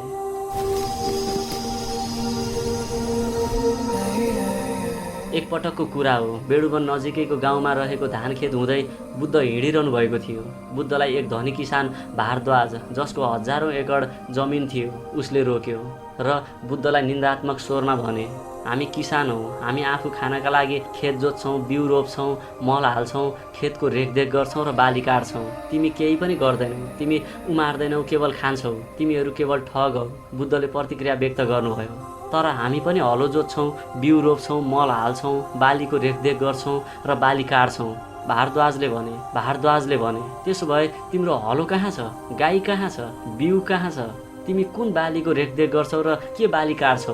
भगवान बुद्धले उत्तर दिनुभयो, हामी साँचो हृदयको धरतीमा विश्वासको बिउ रोप्छौँ। हाम्रो हलो हो मानसिक चेतना अवस्था र गाई हो परिश्रमपूर्वक साधना। हाम्रो बाली हो प्रेम र सौहार्द। महामहिम विश्वास, सौहार्द र प्रेम बिना जीवन दुःखको बाँझो भूमिभन्दा बाहेक अरू के हुनेछ? भारद्वाज बुद्धका यी वचनहरूबाट असाधारण रूपमा प्रभावित भए। उनले आफ्नो नोकरलाई खिर ल्याउनका लागि भने, तर बुद्धले यस्तो भनेर अस्वीकार गरिदिनु भयो, मैले यस कुराको बदलामा तपाईँले मलाई भोजन दिनुहुनेछ भनेर भनेको थिइनँ। यदि तपाईँ भोजन दान गर्न चाहनुहुन्छ भने अन्य कुनै अवसरमा गर्नुहोस्। उनी बुद्ध समक्ष प्रणत भएर उपासकका रूपमा प्रवचन दिन आग्रह गरे। भगवान बुद्धले तत्काल त्यही उपासक बनाएर बिदाउनु भयो।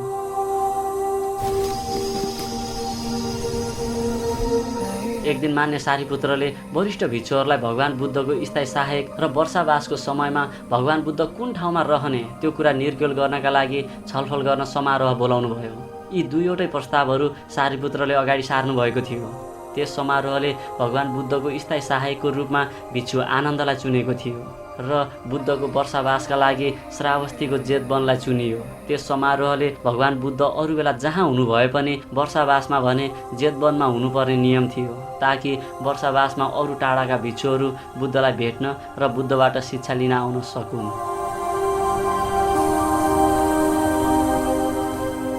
एक समयको कुरा हो, बुद्ध जेतवनमै बस्नुहुन्थ्यो। उहाँ गाउँमा भिक्षाटनका लागि निस्कनु भएको थियो, तर गाउँ सुनसान थियो। सबै घरहरूको झ्यालढोकाहरू बन्द थिए। बुद्ध प्रत्येक घरका अगाडि गएर उभिनुहुन्थ्यो, तर कोही पनि मानिस बाहिर आउन्न थिए। यतिकैमा एकजना मानिसले बुद्धलाई हातमा समाएर एक्कासी घरभित्र ल्याए। बुद्धले प्रश्न गर्नुभयो, वास्तवमा आज गाउँमा के भएको हो? सबै मलाई बताउनुहोस्। उक्त मानिसले बुद्धलाई सबै कुरा सविस्तार सुनाए। गाउँ नजिकैको वनमा अङ्गुलीमाल नामक डाँकु आएको छ र उसले जसलाई देख्यो उसलाई मारेर उसको औँला काटेर आफूले धारण गर्दछ। उसले जति धेरै मानिसलाई मार्छ त्यति नै उसको बल पनि बढ्छ र ऊ अझ बढी शक्तिशाली हुन्छ। त्यसैले केही समयका लागि बाहिर निस्कनु खतराजनक छ। तपाईँ आज यही बस्नुहोस्। यो कुरा सुनेर बुद्ध थोरै मुस्कुराउनु भयो र भन्नुभयो, यदि म त्यो हत्यारादेखि डराएँ भने म यहाँ आएको के काम? यति भनेर बुद्ध घर बाहिर निस्कनु भयो। ती मानिसले बुद्धलाई फेरि पनि रोकिन आग्रह गरे, तर बुद्ध घर बाहिर निस्किहाल्नुभयो। गाउँ सुनसान थियो। बुद्ध आफ्नै गतिमा पाइला चाल्दै हुनुहुन्थ्यो। केही समयपछि पछाडिबाट आवाज आयो, ए पख, कहाँ जान लागेको? यो आवाज सुनिसकेपछि बुद्धलाई थाहा भयो कि यो मानिस नै अङ्गुलीमाल हो। बुद्ध आफ्नै मन्द गतिमा हिँड्दै हुनुहुन्थ्यो। अङ्गुलीमाल कराउँदै आइरहेको थियो, पख भनेको सुनिनस्? पख। त्यसपछि बुद्धले कारुणिक स्वरमा भन्नुभयो, म त धेरै पहिले नै रोकिसकेँ, तिमी नै रोकिएका छैनौ। म रोकिएको मानिसलाई तिमी फेरि रोकिनका लागि भन्दैछौ? अङ्गुलीमाल एकपटक झस्कियो, तर त्यो कुराको ख्याल नगरी ऊ अझ पनि कराउँदै बुद्धका अगाडि आइपुग्यो र भन्यो, तैँले मलाई चिनेको छैनस्? म अङ्गुलीमाल हुँ, म बलवान छु, अब म तँलाई मार्छु, त अब मेरो हातबाट मर्नका लागि तयार भऊ। बुद्धले मुस्कुराउँदै भन्नुभयो, ठिक छ, तिमी मलाई मार, तिम्रो हातबाट म मर्न तयार छु, तर मलाई मार्नभन्दा पहिले तिमीले मैले भनेको एउटा कुरा मान्नुपर्छ। के हो, छिटो भन्? अङ्गुलीमाल करायो। बुद्धले नम्र स्वरमा भन्नुभयो, तिमीले पहिला यी वृक्षका पातलाई आफ्नो हतियारले सकेसम्म काट। अङ्गुलीमालले आफूले भेटेसम्मका वृक्षका हाँगाबिगा काट्यो र भन्यो, ल अब त मर्न तयार भन्। अब बुद्धले भन्नुभयो, अङ्गुलीमाल, अब तिमीले काटेका यी सारा पात हाँगाबिगाहरू अब त्यसै गरी जोड ताकि ती अघिकै रूपमा हुन्। अङ्गुलीमाल फेरि झस्कियो र भन्यो, के तिमी पागल त भएका छैनौ? कसैले काटेका वृक्षका हाँगाबिगा फेरि जोड्न सक्छ? त्यसपछि बुद्धले भन्नुभयो, त्यसो भए तिमीलाई कसले भन्यो तिमी बलवान र शक्तिशाली छौ भनेर? बुद्धले दयावान स्वरमा थप्नुभयो, हेर अङ्गुलीमाल, कुनै पनि कुराको क्षति त जसले पनि गर्न सक्छ। मानिसले मानिसलाई, जसले पनि जसलाई पनि मार्न सक्छ। यसरी रुखका पात हाँगाबिगा त केटाकेटीहरू पनि झार्न सक्छन्, तर बलवान र शक्तिशाली त त्यो हो जसले कुनै पनि कुरा काटेर फेरि त्यही रूपमा जोड्न सक्छ। जोसँग काटेर फेरि जस्ताको त्यस्तै बनाउने सामर्थ्य छैन, त्योसँग काट्न पाउने अधिकार पनि छैन।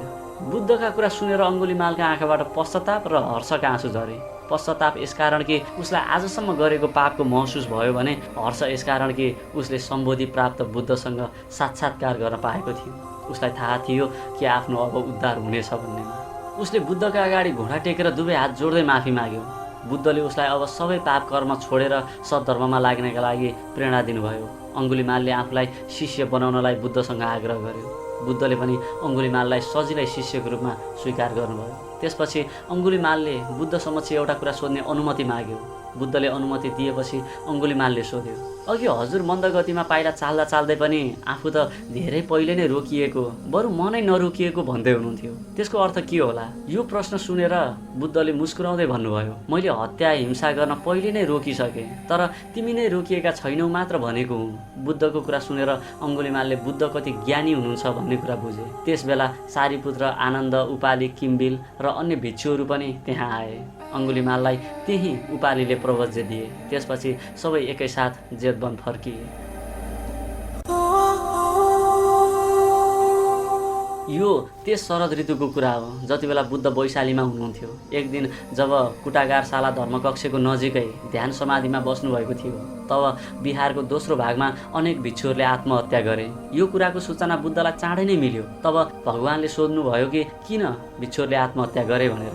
भिक्षुहरूले बताए कि शरीरको अनित्यता र क्षयशीलतामाथि जब उनीहरूले ध्यान साधना गरे तब उनीहरूलाई शरीरदेखि वितृष्णा पैदा भयो र उनीहरू यसै शरीरमा जीवित रहन चाहेनन्। यो सुनेर बुद्ध चिन्ताग्रस्त हुनुभयो।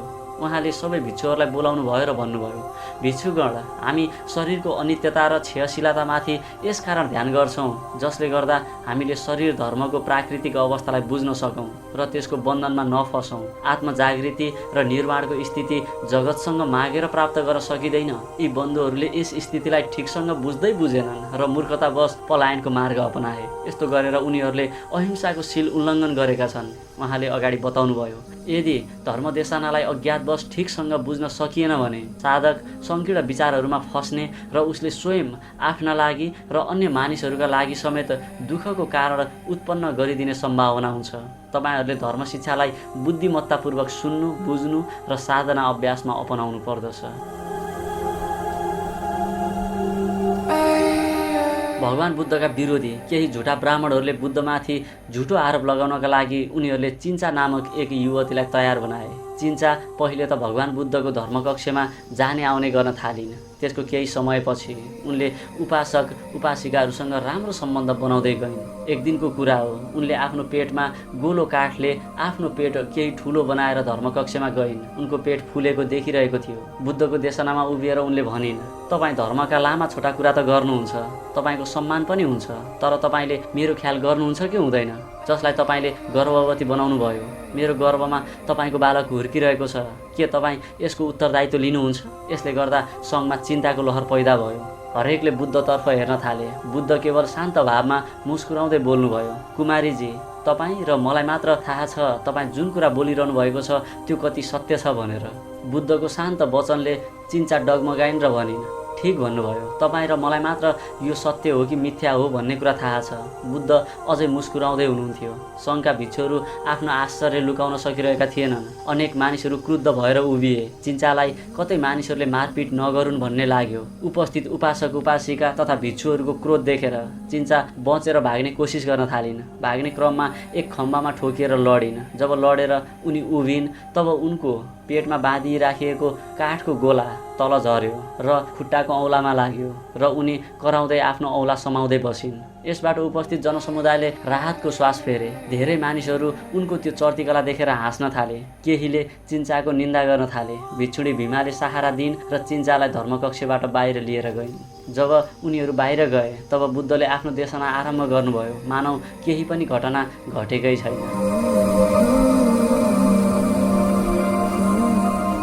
यसरी सद्धर्मको मार्गमा भगवान बुद्धले कैयौँ मानिसहरूलाई अग्रसर गराउनुभयो। उहाँको ज्ञान दिने क्षमता अत्यन्तै तीव्र थियो। भगवान बुद्धले जतिखेर पनि सम्पूर्ण प्राणीको उद्धारमा आफ्नो दृष्टि केन्द्रित गरिरहनुभयो। त्यस बेलाका अरू सम्प्रदायका मानिसहरूले बुद्धलाई मायावी हुनुहुन्छ भनेर ठान्दथे, किनभने उहाँको नजिक जो पनि आउँथे ऊ व्यक्ति प्रभावित नै हुन्थे। कैयौँ पटक त थोरै कुरा बुझ्न भनेर आएका कैयौँ मानिसहरू भगवान बुद्धको शिष्य बनेर पुरा जीवन अर्पित गरिदिन्थे। उहाँले कहिल्यै पनि साधनामा सहायक नहुने सिद्धान्तहरूको ज्ञान दिनु भएन, जसको कारण केही मानिसहरू उहाँबाट असन्तुष्ट भएर फर्कने गर्दथे। तर यसबाट भगवान बुद्धलाई कुनै पनि आश्चर्य हुँदैन थियो। उहाँ आफ्नो शिक्षालाई सिद्धान्त बनाएको मन पराउनु हुँदैन थियो। सद्धर्मको प्रचार गर्ने लामा वर्षहरूमा उहाँ पैदलै हिँड्न रुचाउनु भयो। एक दिन भिक्षु अनिरुद्धसँगको छलफलमा बुद्धले आफूलाई तथागत घोषणा गर्नुभयो, जसको अर्थ हुन्छ त्यो जुन कतैबाट आउँदैन र कतै जाँदैन। भगवान बुद्धले आफ्नो जीवनकालमा 45 वर्षसम्म लगातार सद्धर्म प्रचारमा लागिरहनुभयो। उहाँ कहिल्यै पनि अप्रत्याशित रूपमा चिन्तित र थकित हुनु भएन।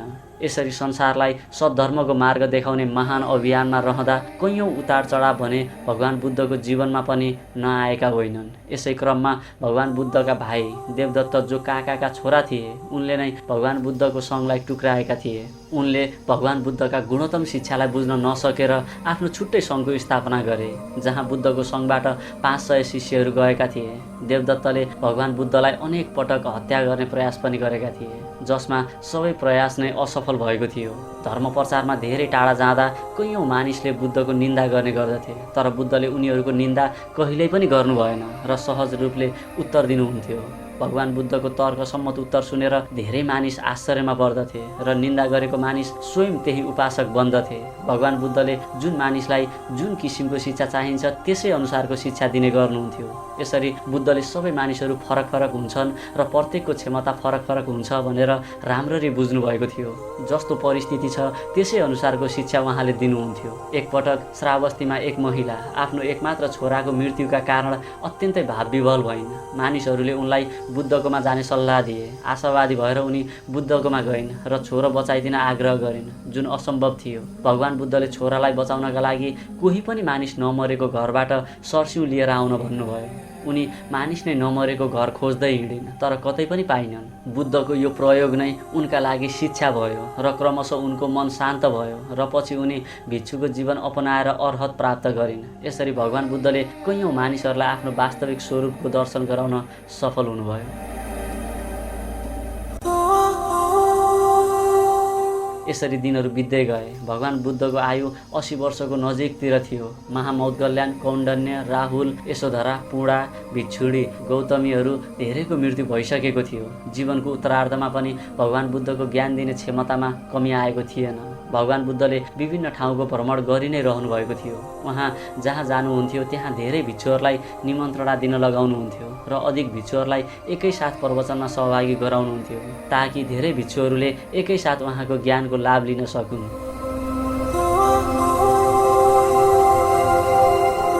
एकपटक वैशालीमा रहँदा एक दिन श्रमणेर चन्द, जो मान्य सारीपुत्रको सेवामा थिए, उनी आनन्दलाई खोज्दै आए। उनले सारीपुत्रको निधनको खबर सुनाए। सारीपुत्रको चिवर, भिक्षापात्र र अस्थि कलश आनन्दलाई दिएर मुख छोपेर रुन थाले। त्यहाँ आनन्द पनि रोए। चन्दले बताए कि सारीपुत्रले अन्तिम दिनसम्म आफ्नो आमाको सेवा गरे। आमाको मृत्युपछि उनले धेरै मानिसहरूलाई त्रिरत्नको उच्चारण गराएर साधना गर्ने पद्धति बताए। त्यसपछि उनी पद्मासनमा बसेर निर्वाण प्राप्त भए। आनन्दले आँसु पुछे र चन्दको साथमा बुद्धलाई भेट्न गए। बुद्धले शान्त भावले आफ्नो श्रेष्ठतम शिष्यको चिवर, भिक्षापात्र र अस्थि कलश हेरिरहनुभयो। आनन्दले आफूलाई रोक्न सकेनन् र रुन थाले। बुद्धले आनन्दलाई सम्झाउनु भयो, कैयौँ पटक मैले जसले जन्म लिन्छ ऊ मर्छ भनेर स्मरण गराएको छु। जे मिल्छ त्यसबाट बिछोड हुन्छ, हामीले त्यसमा बाँधिनु हुँदैन। आनन्द, सारीपुत्रको समान अनेक भिक्षुहरूले बोधिसत्वको अवस्था प्राप्त गरिसकेका छन्। भिक्षु पूर्णा, भिक्षुणी यशोधरा र उपासक करुणा सम्पन्न अनाथ पिण्डिक बोधिसत्व थिए। तथागत मौदगल्याण साहस र ऊर्जाका बोधिसत्व थिए। मान्य महाकाश्यप सादा जीवनको बोधिसत्व हुन्। मान्य अनिरुद्ध प्रयास र परिश्रम गर्नेहरूको बोधिसत्व हुन्। यदि भावी पिँढी आत्ममुक्ति मार्गमा साधनारत रह्यो भने यस संसारमा बोधिसत्व अवतरित भइ नै रहनेछन्। त्यस दिन दिउँसो भगवान बुद्धले गङ्गा तटमा सार्वजनिक रूपमा मान्य सारीपुत्रको निधनको घोषणा गर्नुभयो र भिक्षुहरूलाई पुरै प्रयास गरेर सारीपुत्रको समान बन्ने प्रेरणा दिनुभयो। एक दिन बुद्ध र आनन्दले वैशालीमा भिक्षाटन गर्नुभयो र समीपस्थ जङ्गलमा बसेर भोजन गर्नुभयो। त्यसपछि उहाँहरू विश्राम गर्नका लागि चपला मन्दिर जानुभयो। मन्दिरमा पुगेर बुद्धको विश्रामको व्यवस्था गरेर आनन्द चलित ध्यान गर्न बाहिर निस्किए। त्यही समयमा जोडसँग भुइँचालो गयो। आनन्द हतपत्त मन्दिरमा फर्किए र बुद्धलाई शान्त अवस्थामा बसेको देखे। आनन्दले भर्खरै भुइँचालो आएको कुरा सुनाए। भगवान बुद्धले भन्नुभयो, आनन्द, तथागतले निश्चय गरेको छ कि 3 महिनामा मैले शरीर त्याग गर्नेछु। मान्य आनन्दलाई यस कुरामा विश्वास नै भएन। उनी बोल्नै नसक्ने अवस्थामा भए। उनले बुद्ध समक्ष प्रणत भएर भने, प्रभु, यति छिटै नजानुहोस्, कृपया आफ्नो शिष्यमाथि दया राख्नुहोस्। आनन्दले अगाडि भने, मलाई लाग्छ बोधिसत्वले मलाई अन्तिम देशना दिनुभएको छैन। यो कुरा सुनेर बुद्धले आश्चर्य मान्दै भन्नुभयो, आनन्द, तिमी के भनिरहेका छौ? अन्तिम देशना? तिमी मबाट के अपेक्षा गर्दछौ? सद्धर्म मार्गको पूर्ण एवं गहन शिक्षा मैले प्रदान गरिसकेको छु। तिमीलाई मैले केही कुरा लुकाएर राखेको छु जस्तो लाग्छ? आनन्द, सद्धर्म शिक्षा नै साँचो शरण हो। प्रत्येक व्यक्तिले यी देशनाहरूलाई नै आफ्नो मार्गदर्शन सम्झिनु पर्दछ र आफ्नो दीपक आफू स्वयं बन्नु पर्दछ। सम्बोधि प्राप्तिको सक्षमता नै बुद्ध हो। आनन्द, यदि तिमीलाई तथागतमाथि निष्ठा छ भने तिमीले मेरो निर्णय उपयुक्त समयमा हुन्छ भन्ने बुझ्न सक्छौ। आनन्दले बुद्धको कुरा कति सम्झिए कति सम्झिएनन् त्यो त थाहा भएन, तर बुद्धले हरसम्भव आनन्दलाई सम्झाउने प्रयास गर्नुभयो। आनन्द आँसु पुछ्दै उठेपछि बुद्धले आनन्दलाई सबै भिक्षुहरूलाई महावनको कुटागार धर्मकक्षमा एकत्र गर्नका लागि भन्नुभयो। त्यसको 7 दिनपछि भगवान बुद्धले 1500 भिक्षु र भिक्षुणीहरूलाई आफ्नो शिक्षा अनुसार साधनामा अत्यन्तै धेरै परिश्रम गर्नका लागि भन्नुभयो। उहाँले शील, ध्यान साधना, प्रज्ञा र मुक्तिको विषयमा देशना गर्नुभयो। त्यसको भोलिपल्ट भगवान बुद्धले 300 भिक्षुहरूको साथमा वैशाली छोड्नुभयो। वैशालीबाट उहाँ पावा पुग्नुभयो। उहाँले बाटोमा अनेक गाउँहरूमा धर्मदेशना दिनुहुन्थ्यो। यसरी 3 महिना बित्यो। पावामा एकजना लोहारका छोरा चुन्दको आम्रवनमा 300 भिक्षुहरूको साथमा भगवान बुद्ध रोकिनुभयो। त्यसको भोलिपल्ट चुन्दले बुद्धसँगलाई भोजनका लागि आमन्त्रण गरे। चुन्दको परिवार सबै मिलेर भिक्षुहरूका लागि भोजन गराए। चुन्द स्वयंले बुद्धको लागि जङ्गलबाट खोजेर लिएर आएको विशेष किसिमको च्याउबाट तयार पारिएको भोजन पस्किए। भोजन गरिसकेपछि बुद्धले भन्नुभयो, चुन्द, यस च्याउको परिकारलाई पृथ्वीमा गाडिदेऊ र कसैलाई पनि नखुवाउनु। त्यस दिन भगवान बुद्ध आम्रवनमै विश्राम गर्नुभयो। भोलिपल्ट बिहानै भिक्षुहरूको साथमा बुद्ध कुशीनगरको यात्रामा निस्कनुभयो। बेलुकाको भोजनको कारण यात्राभरि भगवान बुद्धको पेट बटारिरह्यो। भगवान बुद्धले आनन्दसँग पिउने पानी लिएर आउनका लागि भन्नुभयो, तर आनन्दले त्यस ठाउँमा सफा पानी नभएकोले गाउँ आउने बेलासम्म पर्खनका लागि भन्नुभयो। बुद्धलाई धेरै प्यास लागेकाले फेरि भन्नुभयो, आनन्द, मलाई धेरै प्यास लागेको छ, त्यहीँबाट पानी लिएर आऊ। आदेशअनुसार आनन्द पानी लिन गए। त्यहाँ पुग्दा आनन्दको आश्चर्यको सीमा रहेन, किनकि फोहर पानीमा पात्र हाल्ने बित्तिकै पानी स्वच्छ भयो। भगवान बुद्धले पानी पिउनु भयो र भन्नुभयो, आनन्द, तथागतले चुन्द कहाँ जुन भोजन गरेको थियो त्यो अन्तिम भोजन थियो। तथागतलाई 2 पटकको भोजन अत्यन्तै उत्तम लाग्यो। एक सम्बोधि प्राप्ति हुनुभन्दा पहिलेको र अर्को निर्वाण प्राप्त हुनुभन्दा पहिलेको यो भोजन। त्यहाँबाट भगवान बुद्ध कुशीनगरको सालवनमा पुग्नुभयो, जहाँ उहाँले आफ्नो लागि 2 सालवनको बीचमा आफू पल्टिनका लागि स्थान बनाउन लगाउनु भयो र त्यही उत्तरतिर शिर गरेर आराम गर्नुभयो। भगवान बुद्धले आज नै निर्वाण प्राप्त गर्नुहुनेछ भन्ने कुरा सबै भिक्षुहरूलाई थाहा थियो। भगवान बुद्धले कुशीनगरका मानिसहरूलाई बुद्धले आजै निर्वाण प्राप्त गर्नुहुनेछ भनेर सूचित गर्नका लागि भन्नुभयो। जब मानिसहरूले यो सूचना पाए तब धेरै मानिसहरू जम्मा भए। त्यसमा सुभद्र नामक सन्यासी पनि आए। उनले बुद्धको बारेमा त धेरै कुरा सुनेका थिए, तर भेट्ने अवसर पाएका थिएनन्। उनी आएर बुद्धलाई भेट्न चाहे र शिष्य बनाउनका लागि आग्रह गरे। भगवान बुद्धले सुभद्रलाई आफ्नो अन्तिम शिष्य घोषणा गर्नुभयो। त्यसपछि रातले अन्तिम प्रहरमा प्रवेश गर्यो। भगवान बुद्धले भिक्षु समुदायलाई हेरेर भन्नुभयो, भिक्षुहरू हो, तथागत जे भन्न गइरहेको छ त्यो ध्यानपूर्वक सुन्नुहोस्। मुक्ति प्राप्त गर्ने पथमा परिश्रमी बनेर अगाडि बढ्नुहोस्। मैले सिकाएको शिक्षालाई सधैँ पालन गर्नुहोस्। तपाईँले बाहेक अरू कसैले पनि उद्धार गर्न सक्दैन, त्यसैले आफ्नो दीपक आफै बन्नुहोस्। यति भनेर बुद्धले आँखा बन्द गर्नुभयो। उहाँले अन्तिम वचन बोलिसक्नु भएको थियो। पृथ्वी हल्लियो, प्रत्येकको चित्त र शरीर कम्पायमान भयो। बुद्धले महापरिनिर्वाण प्राप्त गर्नुभयो। बुद्धले शरीर त्यागिदिनु भयो।